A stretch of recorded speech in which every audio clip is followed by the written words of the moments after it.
Jones, qual a tua escolha? Tema ou pessoa? A pessoa, você vai escolher a pessoa e aí a pessoa vai poder propor o tema para você. Perfeito. Kaique, vem cá, argentino. Justo quando não dá pra levantar as bandeiras. Hablas espanhol? Ai, meu Deus. Vamos lá, Kaique. Tem que representar a América Latina aqui, pô. Ô, Kaique, tu torce por quem? Pro Brasil. Não, time, pô. São Paulo. São Paulo? Porra, boto fé. Kaique, que tema torço você pelo quer propor? esporte, tá que tema difícil. você quer propor para ele? Nossa senhora. É, o Sport Recife, lanterninha do Brasileirão. Vamos falar de futebol, porra, trocar ideia. Não, deixa pra lá, o São Paulo tá indo muito mal. Acabou de tomar 3-1 do Vasco. E o esporte? Você é esporte? Eu sou esporte, pô. Ah, então vamos falar de futebol. Vamos falar de futebol. 87 é do esporte ou do Flamengo? Ah? 87 é do esporte ou do Flamengo? Como a gente tá um contra o outro é do Flamengo. Porra. Kaique, Deixa eu que ver. tema você vai propor? Como o comunismo funcionaria melhor aqui no Brasil do que o atual sistema, o capitalismo? Perfeito. Foi o tempo. Então, veja, a proposta comunista é basicamente uma proposta que diz que toda a riqueza produzida pela classe trabalhadora tem que ser apropriada pela classe trabalhadora e organizar a sociedade de acordo com aqueles que produzem e vivem do trabalho, né? Um famoso filósofo brasileiro, Álvaro Vieira Pinto, ele lançou um livro e que ele pergunta, né, por que os ricos não fazem greve? E a resposta dele é muito simples, os ricos não fazem greve porque os ricos não trabalham. A proposta comunista, ela diz que a classe trabalhadora é quem produz toda a riqueza, então o microfone, essa blusa, esse livro, esse iPad, tudo foi feito por trabalhador e trabalhadora. Se você tirar os trabalhadores, não existe economia. Se amanhã morrer o bilionário, se amanhã morrer o rico, a empresa vai continuar funcionando, mas se tirar os trabalhadores, a empresa não funciona. Ou seja, somos nós, eu e você, porque você também é trabalhador. Você não é rico, você não é bilionário, perfeito? Então somos nós que produzimos a nossa riqueza.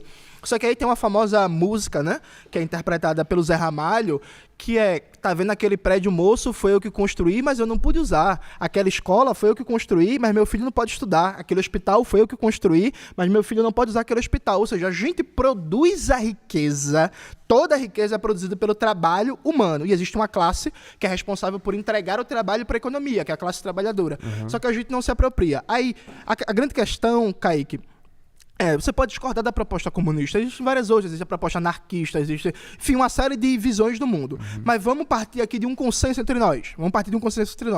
O trabalhador brasileiro, ele é explorado. Ah, sim.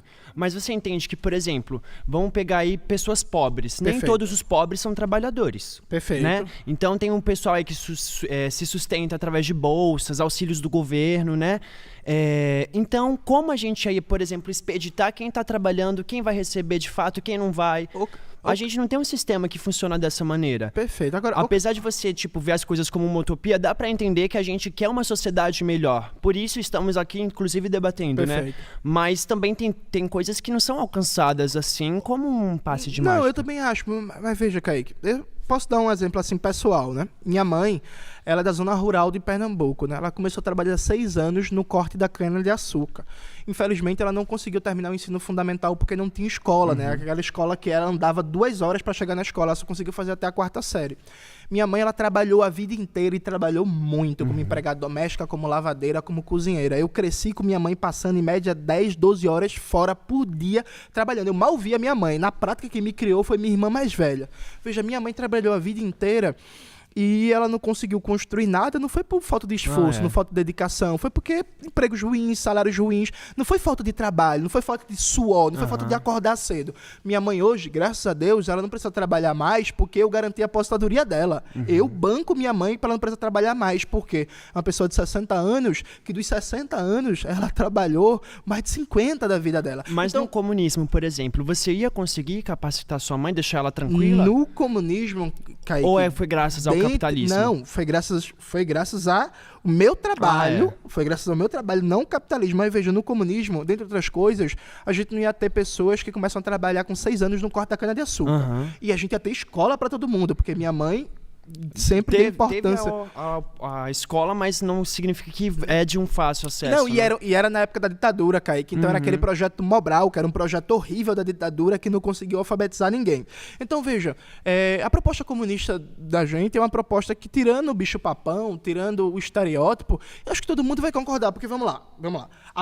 Vamos estabelecer um acordo aqui entre a gente. A gente pode discordar dos meios. Sim. Mas vamos dizer, a gente concorda nos fins. A gente quer o fim da fome, perfeito? Ah, claro. A gente quer o fim do desemprego, a gente quer o fim da miséria, a gente quer o fim da falta de educação, de escola digna, a gente quer o fim da falta de saúde, né? dos roubos, da corrupção, da violência. Então, beleza, a gente pode debater os fins. Agora, deixa eu te dar um exemplo que eu acho bastante ilustrativo. Por exemplo, neste momento, no Brasil, se fala muito que existe um problema nas contas públicas, né? Que o Estado gasta demais e precisa cortar, beleza? Aí o que a galera quer cortar? Quer cortar da educação. Acabaram de cortar 12 bilhões do orçamento da educação, fazendo uma manobra contábil, incluindo o pé de meia no percentual do piso constitucional da educação. Cortaram, velho, 12 bilhões de educação. Em paralelo a isso, as grandes empresas, por exemplo, do agronegócio, elas receberam no passado 150 bilhões de isenções fiscais. Aí você, tem um problema fiscal no Brasil, tem um problema fiscal. Aí as empresas de agronegócio recebem 150 bilhões de isenção fiscal, todo mundo aqui paga imposto, mas o grande empresário não. Mas aí que na hora de cortar, vai cortar vai da educação, sabe? E o Brasil tem analfabetismo, funcional, claro. o Brasil tem gente sem escola, as escolas no Brasil estão caindo aos pedaços, a maioria das escolas não tem biblioteca, não tem sala de informática, não tem nem sequer água potável direito para as crianças, nem quadra poliesportiva. Então, mas agora para pensar, se tá assim já nesse sistema capitalista, né? Do qual tem lá os governantes, né? Então, por que a gente, ao invés de mudar o sistema, a gente não muda os políticos? Porque até então o que deu a entender é que a classe política é o problema, não o capitalismo em si. Claro que os políticos, né, vêm do capitalismo, mas então por que não a gente não começar a educação política das pessoas, mudar todos aqueles pessoal que já tá lá, em vez de mudar do capitalismo pro comunismo? Eu acho uma boa questão, Kaique, mas veja, como é que se forma a classe política no Brasil, né? A classe política no Brasil ela é formada a partir fundamentalmente do poder econômico. Deixa eu te dar um exemplo que eu acho bastante didático. Eu trabalhei em Juazeiro e morei em Petrolina, que é uma cidade do sertão de Pernambuco, né? Em Petrolina tem uma família... Bem famosa, Juazeiro e Petrolina. Exatamente. Tem uma família lá em Petrolina que é os Coelhos, que é uma família que manda em Petrolina desde o século XIX até hoje, que é uma família que ficou rica, né, na pecuária e com a escravidão. Ficou rica, se mantém rica até hoje e controla boa parte da agricultura de exportação irrigada do Vale de São Francisco. Então, os Coelhos, eles dominam a política de Petrolina, não é porque o povo, em abstrato, vota errado, porque o povo é despolitizado, é porque eles têm um poder econômico violento, toda eleição despejam uma ruma de dinheiro, inclusive, sem querer fazer acusações, volta e meia acontece algum problema com quem é oposição, né? Enfim, sem entrar em mais detalhes. Então, por exemplo, o poder político dos Coelhos deriva do poder econômico. Como é que a gente vai mudar a realidade de Petrolina e de vários outros estados? Por exemplo, hoje, Arthur Lira está caminhando para dominar boa parte das Alagoas. Por quê? Porque ele controla bilhões de emendas parlamentares a partir de orçamento secreto. E associação com os empresários de Alagoas, né? Como é que a gente vai mudar a classe política se a gente não enfrenta o que gera esta classe política, que é o poder econômico? Isso até me remete um pouco ao que você falou pra ela sobre o lobby, né? Sim. Não passa as coisas lá por causa desse lobby, porque a maioria deles já são milionários, né?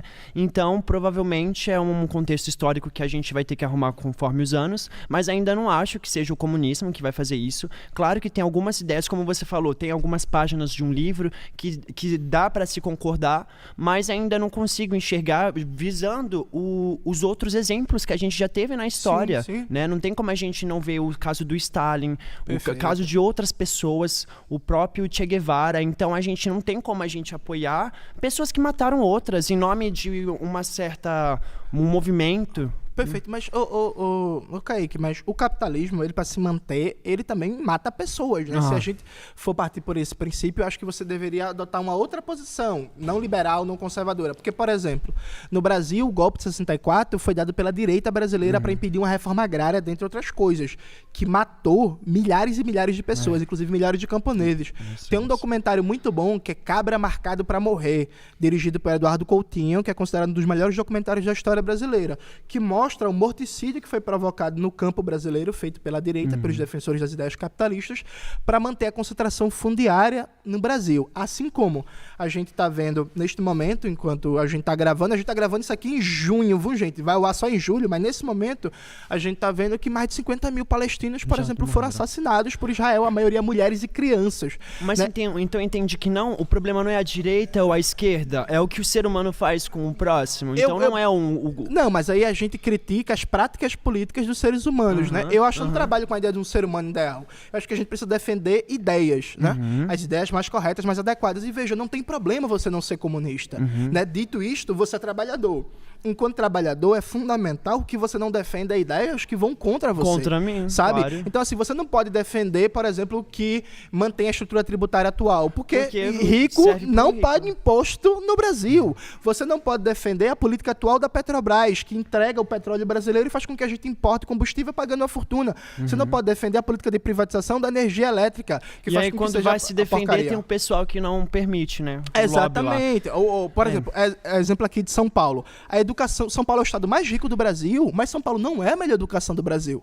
Então tem um problema aqui. Como é que o estado mais rico do Brasil não tem a melhor educação do Brasil? Porque São Paulo é governado pela direita há mais de 20 anos, e é um governo pior que o outro, e o governo Tarcísio de Freitas é o pior governo do país para a educação. Uma tragédia para a educação com aquele Renato Feder, que é um inimigo da educação, um empresário privado. Então acho que é por aí que a gente debate.